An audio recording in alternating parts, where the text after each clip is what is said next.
casual tenor. Casual tenor. Yeah. Oh, it's lovely being the odd man out. I paid my dues half the class, yeah. When we do the back? No. Round, regular round. Submit him, Eric. Pay him back for that 30-minute round you guys did yesterday. I think I got the wrong end of that, not him.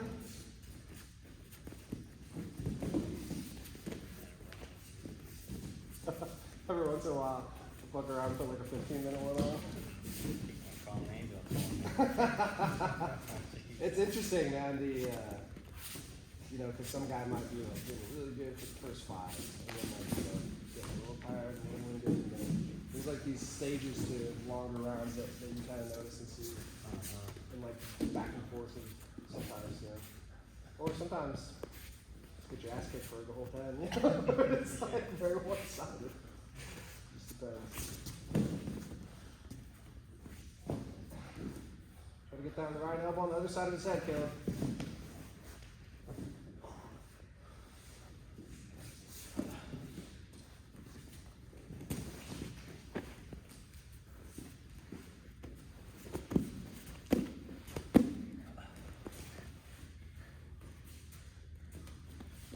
Did you compete any when you were training back then, or? Once. Yes. What'd you do, like ABS? Yeah. It was a requirement to get your blue belt. Oh, really? Yeah, you had to compete one time. That's cool. I've heard of gyms doing that before. It's cool. It wasn't a requirement for everybody. It was kind of like a weird deal. Like, if they thought you would be good at competing, they would come to you and be like, hey man, we want you to compete before we. Like, I can see that because, man, there's some people that are just, they could train a long time, but they're just, like, they wouldn't make it. They'd be like, just throwing them in the fire. It's like, go sign up. Or, if they have, like, health problems or something like that. Yeah, but some of them, like, they're doing it just for, like, conditioning type thing. Exactly. They just left those people alone. But if anybody came in, they took it, like, half serious. So they just go to your side and be like, hey, if you want to belt up, you're going to have to compete. That's cool. White belt divisions are so funny too. It's such a toss-up, dude. Like, there could be like, ex-D1 wrestler, or like fucking, or some guy who like traveled around the country, and so he's like been training for like fucking 5 years, but he's still a white belt. And it's like, he's gonna do a white belt division. Never got promoted to blue belt. It's like sometimes they're more difficult than blue belt divisions because they're bigger, and like I said, you just get those wild cards in there. That was my first tournament that I did. The first guy I ever with was like, felt like it was his first day. I was like, hell yeah, this is gonna be great. And my next one, I got a kid, he walked up and he had qualified around both sides, and I was like, fuck. It's funny because that's, dude, like, back in the day when we were traveling to compete, Oklahoma always had just badass wrestlers, man. So it was like, Well, you got OSU and Oklahoma State, and then all the high schools that were around there. oh yeah, it's such a great wrestling state, And so like every time we went, I was just like so terrified that I was just gonna get blasted double right off the gate. So I fucking like always play guard. Half the guys at all the gyms out there, D1 college wrestlers, and then when they didn't, go pro of any kind or do anything after college, they went to jiu-jitsu. Right, and now they're black belts. Yeah, they're like got a welding job and they train jiu-jitsu, and that's their life. That's why I said Oklahoma has two things, like extremely awesome guard players or really good wrestlers. Because it's like you almost have to just specialize in one. It's like, I'm not gonna go in there and be the ex-D1 NCAA All-American. I'm not taking that fucker down. That was one of the reasons why I liked compete so much, because I could at least look and see, like, okay, I can at least gauge where you're going to be because of the belt. Yeah. No being in a show class, I'm like, who are you and what do you know? Yeah. And it's hard to read body types too, man, because something that you're like, that's not so bad, and then you go, holy shit, how is this guy this strong? Yeah, why is he, he looks like he eats more cheeseburgers. I'm gassed out, he's not.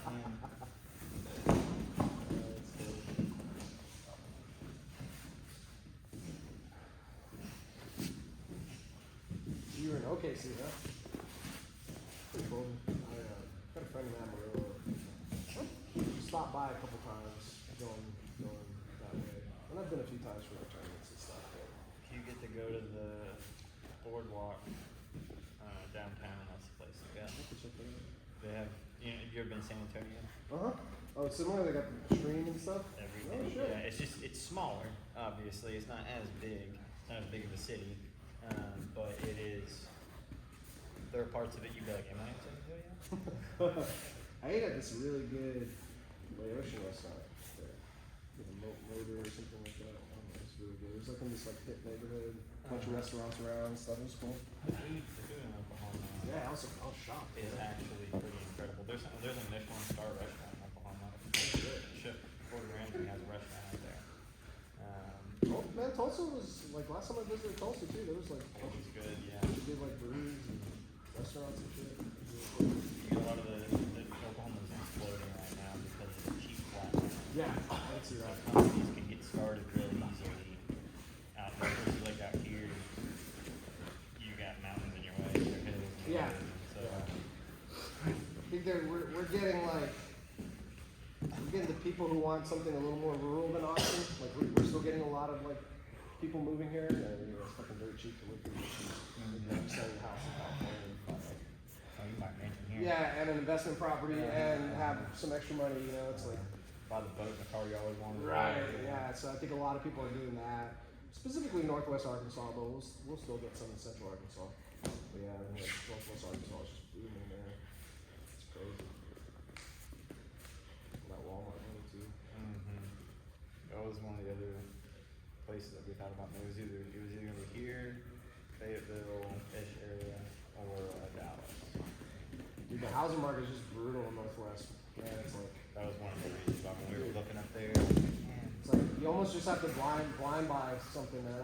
My brother lives up there, and My bad. almost as soon as it gets on the market, dude, unless you're like buying a little shitty fixer upper or something, and as soon as it gets on the market, it's gone. It's like insane. But it's cool to visit, man. Like it's not far. Beautiful drive up there. It's not so bad. that's when my wife went to school and all of my best friends. Oh, nice. I spent a lot of time up there. Really enjoyed it. It's a different culture up there too. It's like It a is. different group of people. It really is, man. They're nicer drivers. Yeah, no shit. Yeah, that's definitely the truth.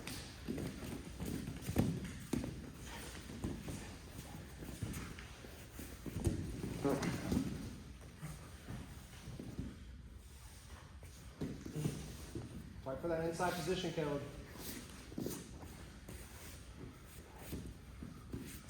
Put on the hip, hide your heel.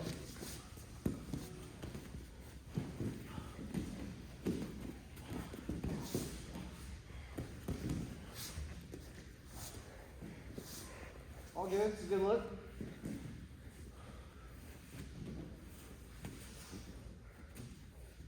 He's got to make up for Levi controlling his back for the whole round, man.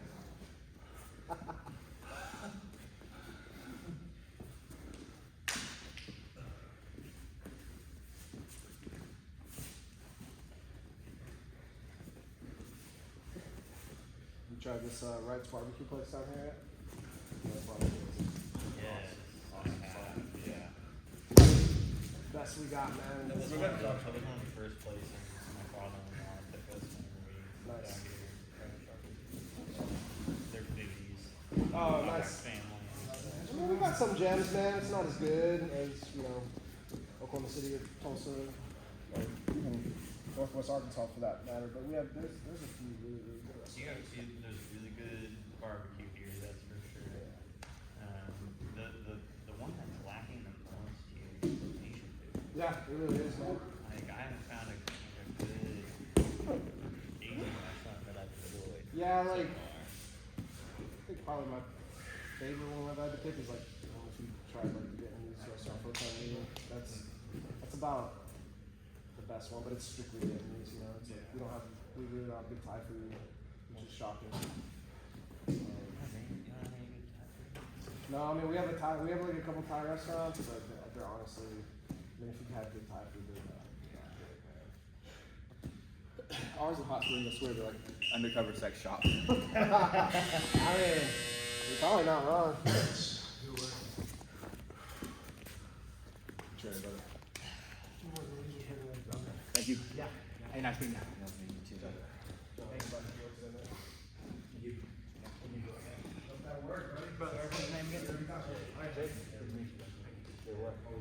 Levi. Levi. I'm gonna ask you that at least 3 more Hey, that's fine, man. At least 3 or 4 more times. We're missing one new person. You're gonna be I fine. need to remember Jake from State Farm. Like the Huh? I answered a State Farm. Like your pants, like your like the tobacco. fence, Levi. Yeah. Ah, there you go. There you go. Like your tobacco. You have a beard. Tobacco. Tobacco. Yeah. Perfect. Levi's close. That's a pants, jeans. Are they expensive in France? Are they? You should take some up there and hustle next I time, mean, you're they're like there, $60 man. a dude. No, dude, but it was like that in Japan. It was like, but Japan's weird. Like they like shit that's worn. So like if you bring some worn jeans up there, like sell them like something for like $500 or something. I don't know.